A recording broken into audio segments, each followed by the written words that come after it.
देवाचं दर्शन घेऊन आजचा दिवस काय जबरदस्त गेला राव. आज कित्येक दिवसांनी आपण सर्वजण टेकडी चढून आलो. असं वाटतं रानवारा छातीत भरून घेतला राव. तो पण कसा रपारप. होय ना, अंगात असं वेगळं चैतन्य आलंय. असं वाटतं इकडचं डोंगर तिकडे देऊ की काय. हे महाधनपूरच्या हनुमान, ही तुझी उड्डाणाची कुमकुमी आहे ना, तुझ्या जवळ रोखून धर. हीच पावर आपल्याला कांद्याला लागणार आहे, लक्षात ठेव. मग काय तेव्हा व्हायचा हा फूस रपारप. हे बघा, आता आपल्या दिवाळीचं गोडधोड सगळं झालेलं आहे, तर आपण आता कांद्याच्या नर्सरीवर लक्ष द्यायला पाहिजे. मित्र, जशी आज आपल्या दिवसाची सुरुवात जबरदस्त झाली, तशी आपल्या अंगामध्ये जबरदस्त शक्तीचा संचार झाल्यासारखं वाटतोय.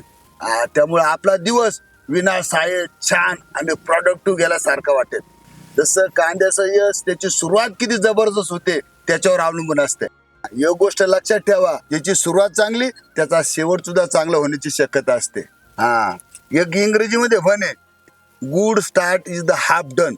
जसं आपण जर नर्सरीमध्ये कांद्याची रोपं सशक्त आणि निरोगी बनवले तर ज्याच्या जीवावर आपण किती मोठी हनुमान उडी मारू शकतो. हे बघा, यशस्वी कांदा शेतीचे 4 स्तंभ आहेत.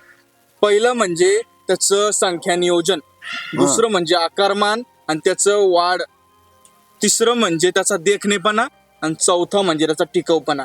या 4 गोष्टी जर आपण केल्या ना, तर आपल्याला यशस्वी होण्यापासून सुलताने ना आसमाने सोडून कोणतीच बाधा नाही. आणि हे केलं तर मस्त उत्पन्न पण निघतं आपलं. अरे सदा, तू काय डोक्यावर पडला आहेस का काय? कांदा म्हणजे ऊस आहे काय संख्या नियोजन करायला? एवढे फुटवे आले की बाळ बांधणी करा. प्रत्येक कांद्याच्या रोपाला एकच कांदा येतो. मग संख्या नियोजनाचं काय रपारप. अहो नाना, कांद्यामध्ये आपल्या ऊसासारखं काही अपेक्षित नाही संख्या नियोजन.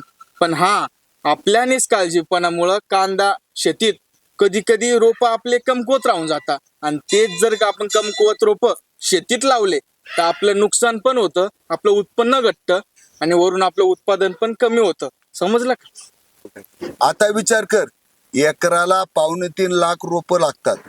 त्याच्यातले 10% जर रोप मेले तर आपलं 3 टन कांद्याचं नुकसान होतं. ही मुदलात घटाई विसरू नकोस. त्यासाठी रोप वाटिका व्यवस्थापन हे फार महत्वाचं आहे. आपण जर कांद्याचं नियोजन व्यवस्थित केलं आणि तुला जर सदानी सांगितलेले 4 स्तंभ तू जर वापरले, तू कांद्यामध्ये सक्सेस झालाच पाहिजे. अरे गणपा, तू आणि सदा बोलतो तेही आहे बराबर. कधी कधी ना माझा मेंदूही जातो संपावर. कसा रपारप.